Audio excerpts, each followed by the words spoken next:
dust motes and echoes. The late afternoon sun, a buttery yellow, sliced through the tall arched windows of the written word, illuminating the perpetual dance of dust motes in the air. Ethan, perched precariously atop a rolling ladder, meticulously rearranged a shelf of first editions. The scent of old paper and leather, a familiar comfort, filled the quiet space.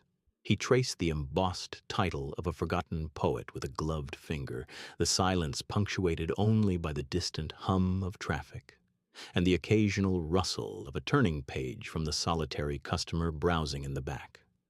This was his sanctuary, a meticulously curated world where stories breathed and time seemed to slow. A small brass bell above the door jingled, announcing a new arrival. Ethan glanced down to see Mrs. Henderson, a woman whose weekly pilgrimage for the latest historical fiction was as reliable as the tide. Her bright floral scarf was a splash of vibrant color against the muted tones of the bookstore. "Ethan, dear," she chirped, her voice a little louder than strictly necessary in the hushed environment. "Just the man I wanted to see. Have you heard the news?" Ethan carefully descended the ladder, a faint smile touching his lips. "Good afternoon, Mrs. Henderson. I can't say I have. Has the library finally decided on a new theme for their reading club?" She waved a dismissive hand. "Oh no, nothing so mundane. It's about Connor Maxwell. He's back in town. Just saw him down at the bakery, looking just as handsome as ever, if you ask me." She winked conspiratorially. The name, unexpected and sharp, reverberated through Ethan, a discordant note in his carefully composed quiet. His hand, which had been reaching for a polishing cloth, stilled. Connor Maxwell. The name conjured an immediate, vivid image. A sun-kissed grin, eyes the color of a summer sky, a laugh that could disarm a hostile crowd. The very air in the bookstore seemed to thicken, the dust motes suddenly more prominent, swirling around him like forgotten memories. "Connor," Ethan managed, his voice a little hoarse. "Really? I hadn't heard." Mrs. Henderson nodded vigorously. "Indeed. Says he's here for a while, helping his mother with the old house, I gather. Can you imagine, after all these years?" She sighed wistfully. He was always such a charmer, wasn't he? Every girl in town and half the boys had a crush on him. Even my late Harold admitted he had a certain presence. Ethan offered a non-committal hum, his mind already drifting. Presence, that was an understatement. Connor Maxwell hadn't merely had a presence. He'd been a force of nature. In school, he'd effortlessly commanded attention, whether on the football field, on stage, in the drama club, or simply holding court in the cafeteria. He moved with an innate confidence, a natural grace that made everything he did seem easy, exciting. Ethan, by contrast, had always felt like a shadow, clinging to the periphery, an observer rather than a participant. He'd watched Connor from afar, his own shyness a thick, insulating shield. He remembered one particular afternoon, a sweltering summer day when they were perhaps 12. Connor, already taller and broader, had effortlessly scaled the ancient oak tree behind the old abandoned mill, daring the others to follow. Ethan, rooted to the spot below, had been mesmerized by the sheer audacity, the fearless climb. He'd seen the sunlight glinting off Connor's hair, heard his booming laughter echoing through the leaves. He'd felt a strange, unfamiliar ache in his chest, a longing he couldn't name, even then. It was a feeling that had lingered unspoken and unexamined through their teenage years, through Connor's meteoric rise to local legend status, and through his eventual departure for college, and then a glittering career elsewhere. Ethan had stayed. He'd found his solace among these printed pages, built a life that was rich in quiet contemplation and the gentle companionship of words. He'd told himself over and over that he was content, he was happy. But now, The news of Connor's return was like a pebble dropped into a still pond, sending ripples outward, disturbing the placid surface of his carefully constructed world. He felt a familiar tightening in his stomach, a strange mix of apprehension and a nascent, unwelcome excitement. Why now? Why come back after all this time? And what would it mean for the fragile peace he had cultivated? The dust motes continued their slow, silent dance in the sunbeams, oblivious to the sudden earthquake rumbling beneath Ethan's calm exterior. He felt an echo of that long-ago ache stirring from its slumber, insistent and undeniable. A familiar smile. The scent of fried dough and oversugared cotton candy clung to the humid evening air, a cloying sweetness that made Ethan's teeth ache just thinking about it. He'd only come to the summer fair under duress, a vague promise he'd made to his sister about getting out more. Now, jostled by families and teenagers, the cacophony of distorted carnival music and shrill laughter grated on his nerves. He found refuge near a booth hawking hand-painted ceramic mugs, a quiet eddy in the swirling current of the crowd, pretending a profound interest in a particularly lopsided teacup. A sudden hush seemed to fall over his small corner of the fairgrounds, an odd silence that sharpened the distant thrum of the Ferris wheel. Ethan, ever the observer, glanced up, drawn by an almost imperceptible shift in the atmosphere. And then he saw him, Connor Maxwell. He stood near the ring toss game, a confident smile playing on his lips as he bantered with the attendant. The years had sculpted the boy Ethan remembered into a man who was undeniably striking. His dark hair, a little longer than it used to be, caught the glow of the carnival lights, and his eyes, still that startling shade of blue, seemed to hold a new depth. He moved with an easy grace, a natural magnetism that drew gazes even from a distance. Ethan felt a familiar clench in his stomach, a ghost of the flutter he'd known so well in high school. He instinctively straightened his shoulders, a pointless gesture he knew against the tidal wave of recognition that was about to crash over him. Connor, as if sensing Ethan's presence, turned his head. His gaze swept the crowd, unhurried, until it snagged on Ethan. For a split second, an unreadable expression flickered across his face. Surprise, perhaps, or something deeper, before it dissolved into that effortlessly charming smile. It was a smile Ethan knew intimately, one that had haunted his quiet dreams for years. Ethan Thorne. Is that really you? Connor's voice carried over the din, rich and warm, a sound that instantly transported Ethan back to sun-drenched afternoons and hushed locker rooms. Ethan offered a small, self-conscious wave, feeling his cheeks warm. Connor? Wow. It's been a while. Connor navigated the throng with practiced ease, moving towards Ethan like a compass needle finding north. He stopped a few feet away, hands casually tucked into the pockets of his jeans, the faint scent of something fresh and masculine reaching Ethan. A while is an understatement. Last time I saw you, we were trying to survive Mrs. Henderson's algebra class. He chuckled, a low, pleasant sound. You look good, Thorne. Really good. The compliment, delivered with such sincerity, sent an unexpected jolt through Ethan. You too, Maxwell. Life clearly agrees with you. He gestured vaguely at Connor's well-fitted shirt. You've filled out. Connor's grin widened, a flash of teeth that was both friendly and disarmingly attractive. Hitting the gym when I can. Been working a lot, mostly out of town. Just got back. Thought I'd brave the fair for old time's sake. His eyes, those intensely blue eyes, lingered on Ethan's face, tracing a path that felt almost too intimate. So, what are you up to these days? Still sketching those incredible landscapes? The question, so specific, surprised Ethan. He hadn't thought Connor would remember his quiet, artistic hobby. Still dabbling, mostly working at the library now, keeps me busy. He felt a strange compulsion to elaborate. to fill the silence that settled between them, charged with unspoken history.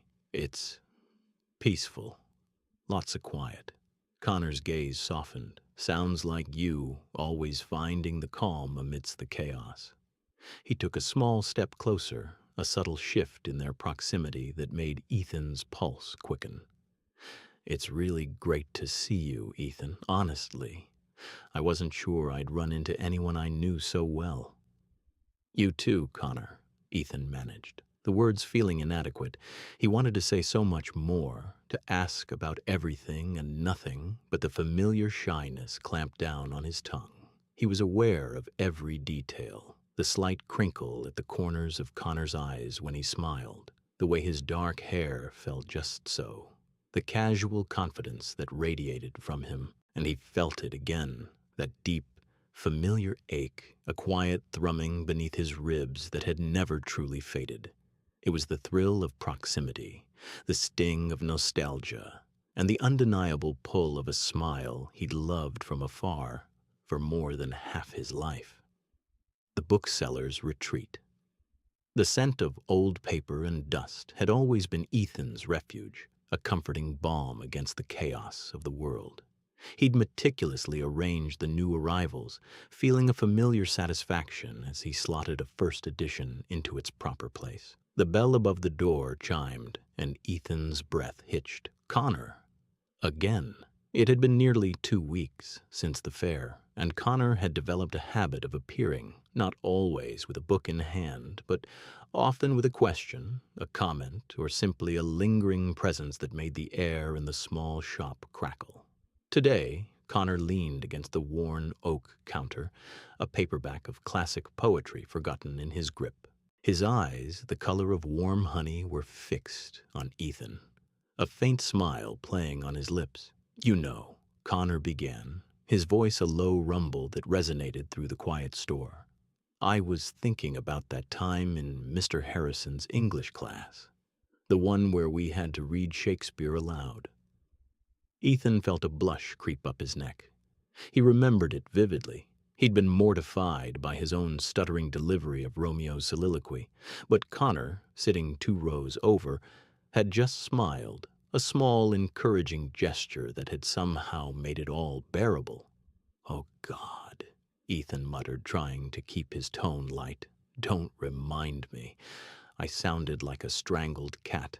Connor chuckled, a rich, genuine sound that filled the space. No, you didn't.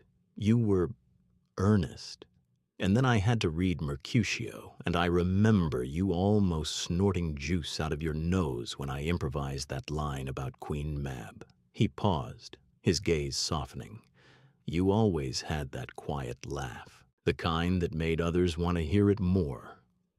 A knot tightened in Ethan's stomach. This wasn't a casual conversation about old classmates. This was specific, intimate. Connor was recalling a moment that felt entirely private, a shared secret from their awkward adolescence. He found himself looking away, rearranging a stack of local history books, the spines suddenly fascinating. He felt Connor's eyes on him, a warm weight that made his skin prickle. You remember that, Ethan finally managed, his voice barely above a whisper. Of course, Connor said, stepping closer to the counter, his elbow brushing the edge of a display of new fiction. You were the only one who actually got my terrible jokes in class. Everyone else just looked confused. Ethan risked a glance up.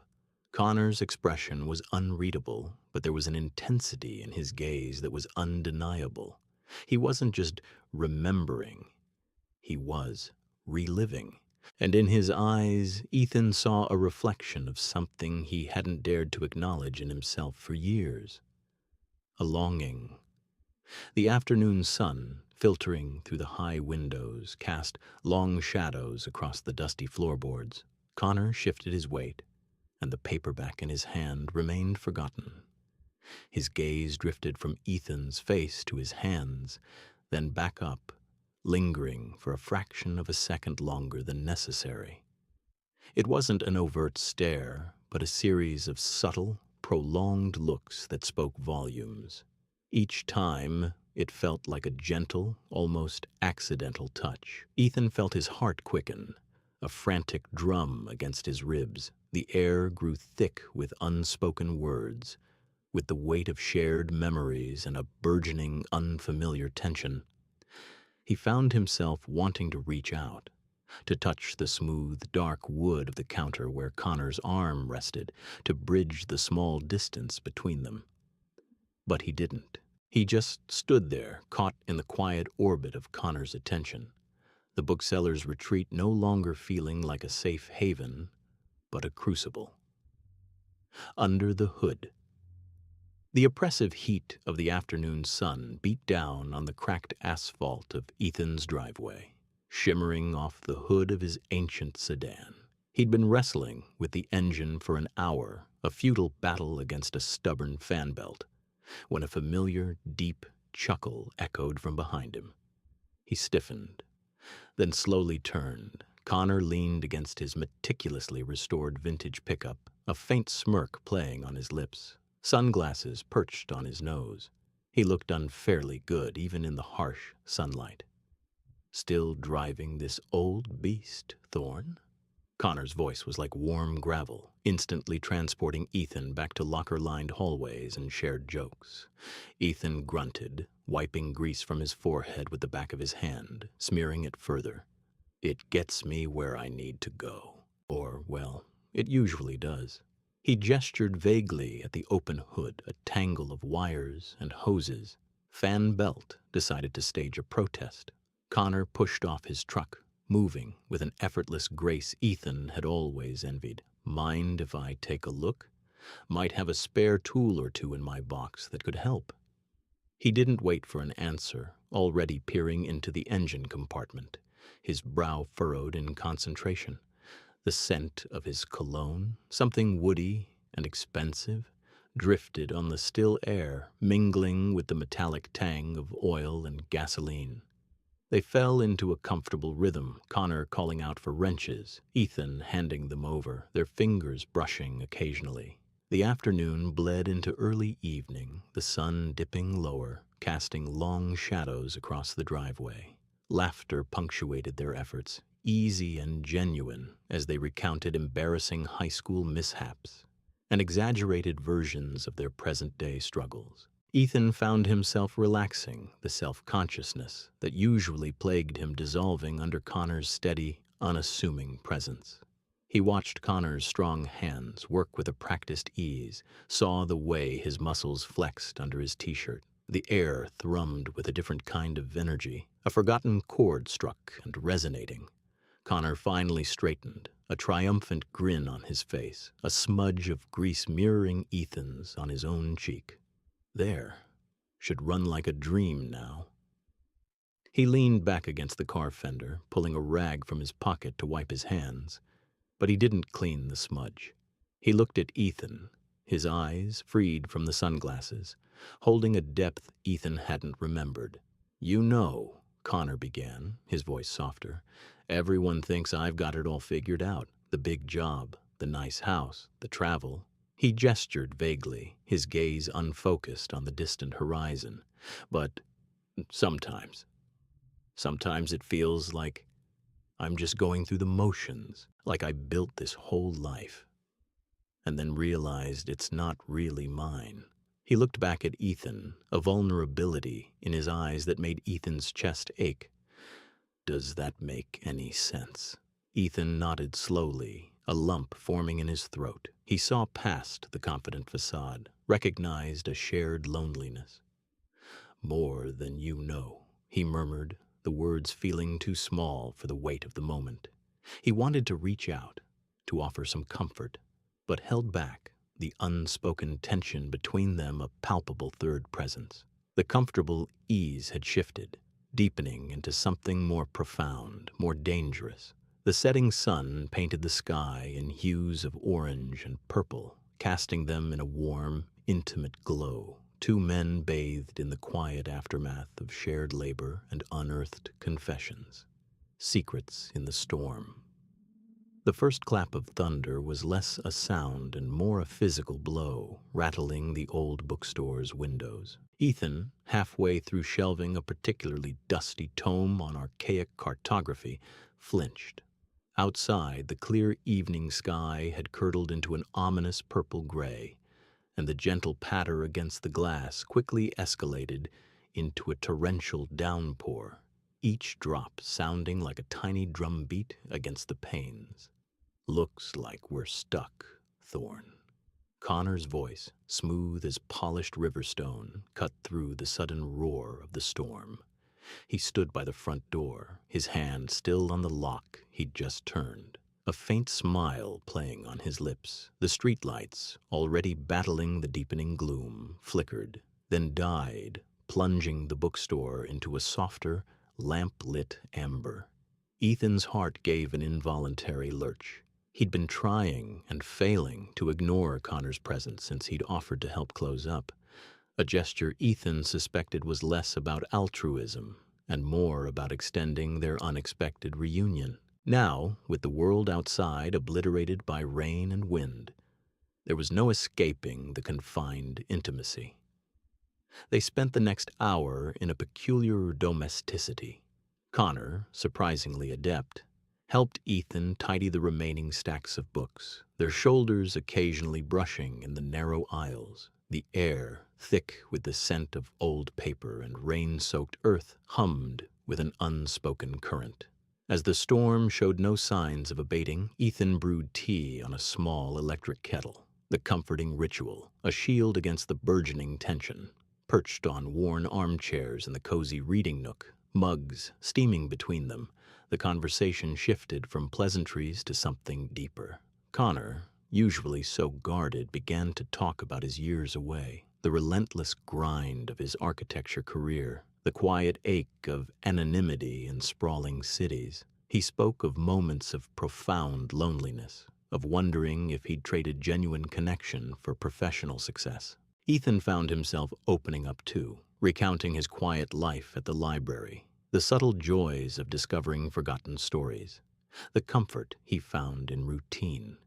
He confessed a lingering fear of change, a reluctance to step beyond the familiar. The lamplight cast long, dancing shadows, making Connor's eyes seem impossibly deep as he listened, his gaze unwavering.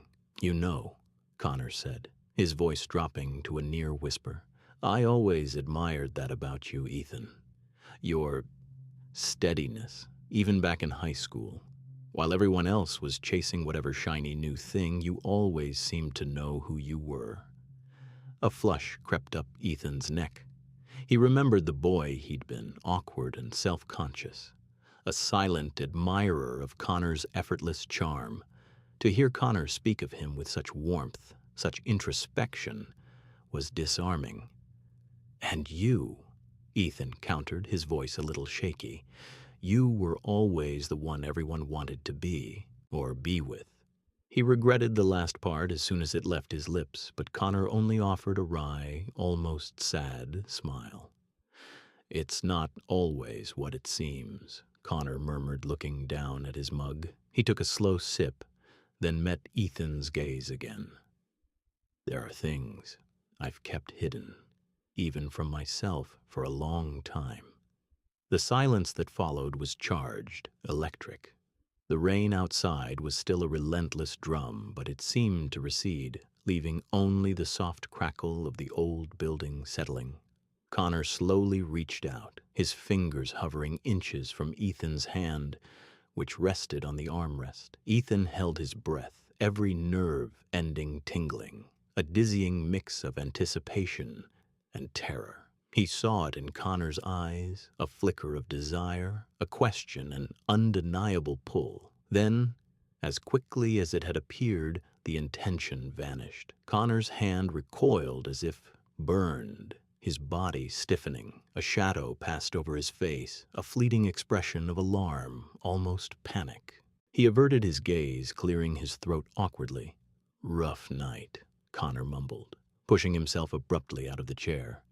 "Maybe we should try the door again. The storm can't last forever." Ethan watched him walk away, the sudden chill in the air more profound than the cooling room. The moment, fragile and luminous, had shattered, leaving behind only the lingering scent of unasked questions and unspoken fears. The empty chair. The empty chair at their usual coffee shop table became a familiar, aching sight. It started subtly, a canceled lunch here, a postponed coffee there, always with a plausible explanation. Emergency meeting, Ethan, so sorry, or family thing came up next week for sure. At first, Ethan understood. Connor was busy, his new venture demanding, but then the explanations thinned, replaced by vague promises and finally by silence. Texts went unanswered for hours, then a day. Phone calls eventually led to voicemail. The easy, comfortable rhythm they'd found since Connor's return had fractured, leaving Ethan feeling like he'd misread the entire score. He found himself replaying every conversation, every lingering glance, searching for a sign he'd missed, a warning he'd dismissed. Had he been too eager, too open? The self-consciousness that had plagued him for years, the one Connor's presence had miraculously quieted, now roared back with a vengeance. He felt the familiar prickle of inadequacy, the conviction that he was fundamentally unlovable, surfacing from the depths he thought he'd sealed off. The library, once his sanctuary, became a place where every quiet corner echoed with Connor's absence. Every untouched book, a reminder of conversations that wouldn't happen. One blustery Saturday afternoon, while running an errand in town, Ethan spotted Connor. He was sitting at an outdoor cafe, not alone, but with Sarah Jenkins. Sunlight glinted off Connor's dark hair as he leaned in, a casual intimacy in his posture that sent a jolt through Ethan. He ducked behind a parked delivery van, a sudden, irrational need to observe taking hold. Sarah, ever animated, was gesticulating with one hand, a wide smile on her face. Connor listened, a soft, almost tender expression on his face that Ethan hadn't seen directed at him in weeks. As he edged closer, pretending to examine a shop window display, snippets of their conversation drifted to him. Sarah's voice, clear and precise, cut through the street noise.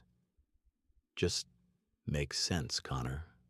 Practicality and stability, you know." Connor nodded, taking a sip of his coffee. "I agree, Sarah. It's definitely something I've been thinking about. Future plans, right?" He chuckled, a low, warm sound that scraped against Ethan's raw nerves. "We need to be smart about this." Sarah laughed, a bright, confident sound. "Exactly. No sense in being impulsive when there's so much at stake." Ethan's stomach clenched. Future plans, stability, practicality. The words formed an invisible wall around Connor, a wall Ethan realized he'd never been invited to scale. He felt a profound sense of foolishness, a cold certainty settling in his chest. He'd spun a fragile fantasy out of shared smiles and murmured memories, while Connor, pragmatic and grounded, had simply been catching up with an old friend. The casual intimacy he'd witnessed, the discussion of a shared future, felt like a deliberate, albeit unintentional dismissal of everything Ethan thought they were building. The empty chair at their table suddenly felt like a judgment, a stark symbol of his solitude. He turned away, the bright afternoon light now feeling harsh and unforgiving, leaving the cafe and the laughing pair behind, a dull ache beginning to spread through his chest. He hadn't realized how much he'd been holding on to until it had all slipped through his fingers. Unsent words. The fairgrounds hummed, a discordant symphony of distant carousel music and children's shrieks. Ethan found Connor near the ring toss, his laughter cutting through the din as he easily snagged another prize. He looked as effortlessly captivating as he had in high school, a magnet for attention. Ethan's stomach tightened, a familiar knot of both admiration and apprehension. "Connor," he said, his voice a little softer than he intended. Connor turned, his smile faltering slightly as his eyes met Ethan's. "Ethan, Still here? I thought you'd have escaped this madness by now." He gestured to the milling crowd. "I was looking for you, actually." Ethan took a breath, the scent of fried dough and damp earth filling his nostrils. "You've been a bit scarce since the other night." "Everything all right?" Connor's gaze flickered away, landing on a group of teenagers jostling past. "Scarce? Just busy. You know how it is. Work, catching up with old friends." He offered a shrug that seemed too casual, too practiced. "Didn't realize you were keeping tabs." "It's just, after we talked, I thought maybe I don't know, catch up properly." Ethan's voice was tentative. "You mentioned stopping by the library, or the bookstore, even." A faint shadow crossed Connor's face. "Oh, right. Yeah, things just got away from me. You know how it is when you're back in town, everyone wants a piece of you." He picked at a loose thread on his shirt. "But it was good seeing you, Ethan. Really." The words felt like a dismissal, polite and final. The easy camaraderie they'd shared that first night, the lingering looks and whispered memories, felt like a distant dream. Connor was erecting walls, swift and silent, and Ethan was left on the outside, a cold wind blowing through the gap. He wanted to press, to ask what had changed, but Connor was already turning, his attention drawn by a friend calling his name. "Gotta go, catch you around," he called over his shoulder, already blending back into the throngs of people. Ethan watched him go, a hollow ache spreading through his chest. The noise of the fair, once merely overwhelming, now felt actively hostile. He spent the rest of the evening adrift, the vibrant lights and boisterous laughter sharpening his sense of isolation. Days blurred into a week. Ethan saw Connor's car occasionally parked outside familiar haunts, but Connor never materialized within sight. He didn't come to the library, and more pointedly, he didn't visit the independent bookstore where Ethan often picked up shifts. Ethan even saw him once through the bookstore window, walking briskly past with a group of friends, his head turned resolutely in the opposite direction. It was a deliberate avoidance, and it stung. That night, the silence of his apartment felt suffocating. He sat at his kitchen table, a half-empty mug of tea growing cold beside him. A blank piece of paper lay before him, a pen clutched tight in his hand. He hadn't written anything personal in years, not since a particularly angsty high school poetry phase, but the words were there, bubbling up, demanding release. "Connor," he began, his handwriting shaky, "I don't understand what happened. One moment it felt like something, like we were picking up exactly where we left off, only older, maybe wiser. You looked at me, and I felt seen. Truly seen for the first time in forever. You remembered details I'd long forgotten. Jokes from junior year, the way I used to chew on my pen cap when I was nervous. It was intoxicating. And now? Now it feels like I imagined it all, like I conjured a ghost of what could be. And you vanished, back into the ether. You avoid my eyes. You walk past places you said you'd visit. You build these invisible walls between us. Did I misread everything?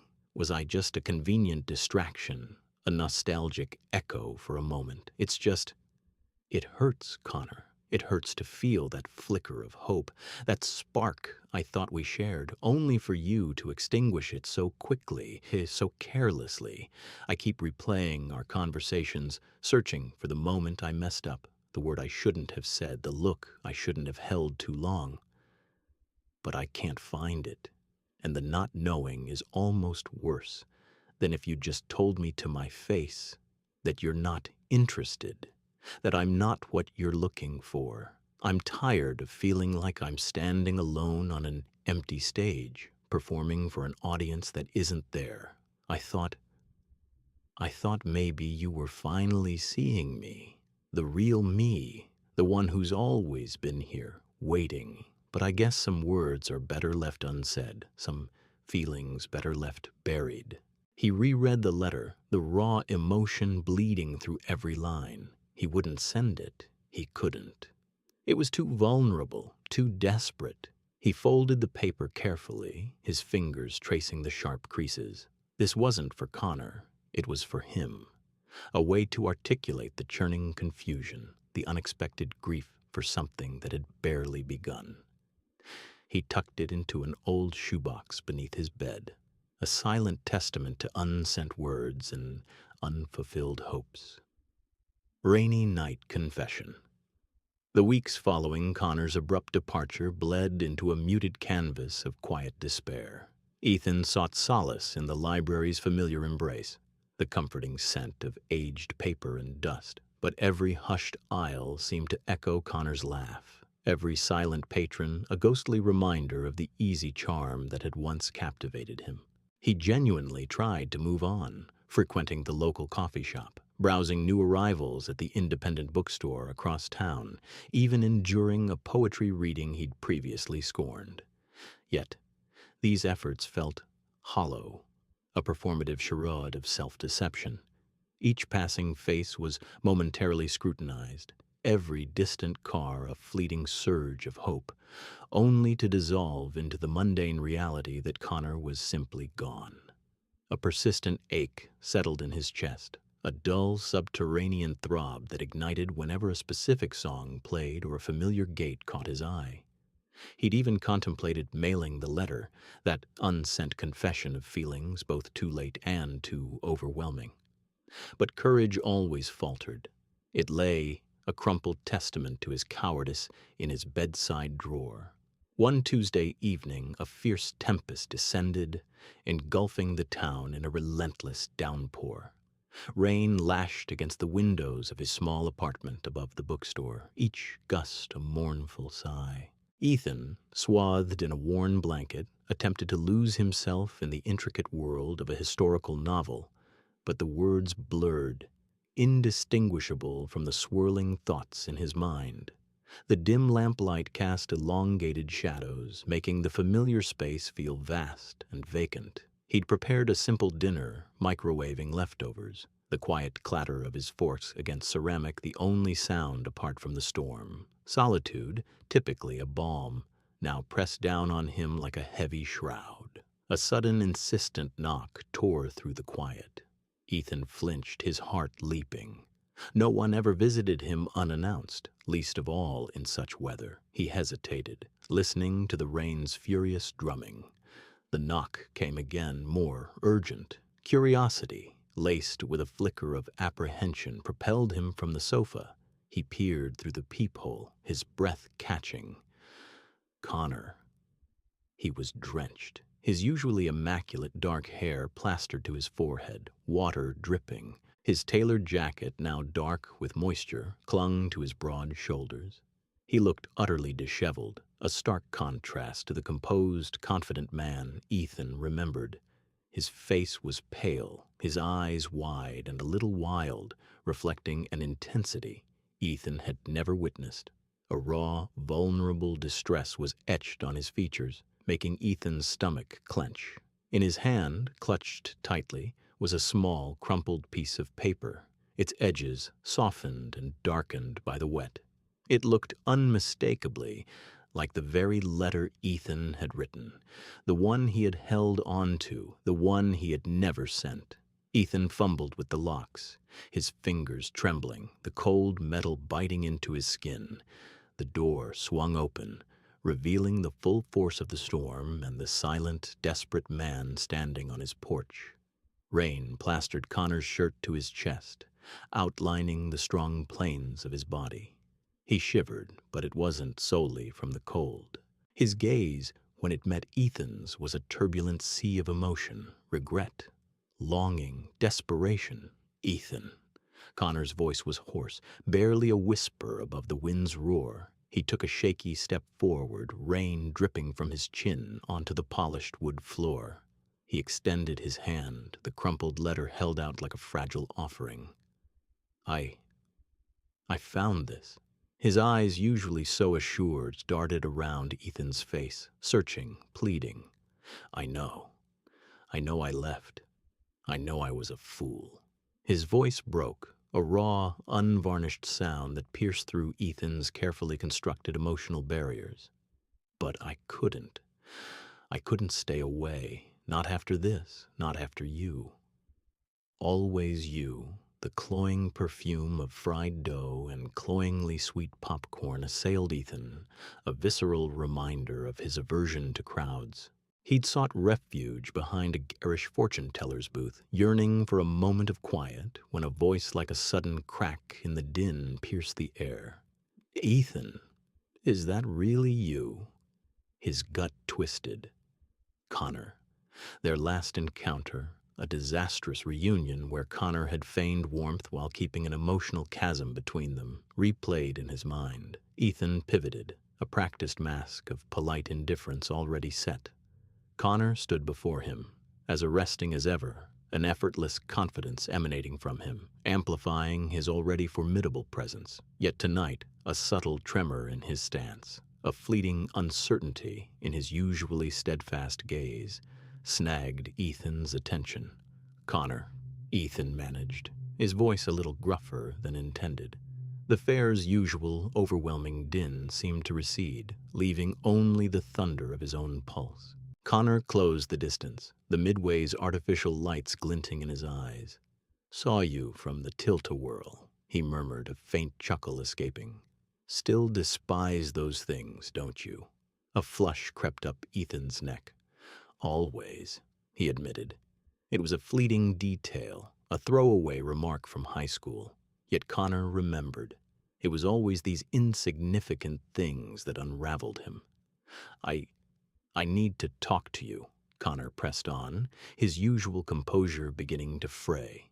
He ran a hand through his immaculately styled hair, a nervous habit Ethan had never witnessed. "Can we find somewhere quieter?" Ethan nodded, a knot tightening in his throat. He guided Connor away from the bustling thoroughfare, past the dart games and ring tosses, toward a dimly lit path bordering the fairgrounds. A cluster of overgrown trees offered a semblance of seclusion.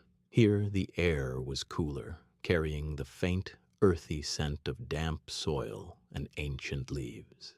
Connor paused beneath the gnarled branches of an ancient oak, its silhouette stark against the distant glow of the Ferris wheel.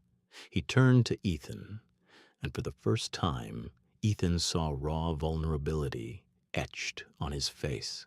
Connor's hands visibly trembled, and he shoved them into his pockets as if to conceal them. "Ethan," he began, his voice a mere whisper, "I've been a fool, a complete and utter coward." He drew a deep, shuddering breath. "Coming back to town, seeing you again. Everything I'd tried to bury, it just erupted." His gaze, intense and unblinking, held Ethan captive.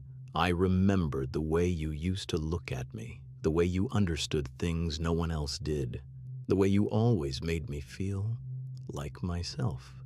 Ethan stood frozen, his mind reeling. This wasn't the confident, almost teasing Connor he remembered. This was something entirely different. "I've spent years trying to convince myself it was just friendship, nostalgia, anything but what it truly was," Connor continued, his voice cracking. "I dated. I worked. I tried to build a life that looked perfect on paper. But it was always you, Ethan. Always." He took another shaky breath, the words tumbling out now, raw and unfiltered. "I was terrified. Terrified of what it meant. Terrified of what people would say. Terrified of losing everything I thought I wanted. But the truth is, I'm more terrified of losing you."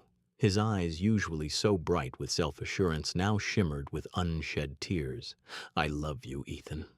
I think I always have." The confession hung in the cool night air, heavy and profound. A wave of shock washed over Ethan, followed by an exhilarating surge of relief so potent it nearly buckled his knees. The years of quiet longing, the ache of unrequited affection, the carefully constructed walls around his heart, they all crumbled in that single moment.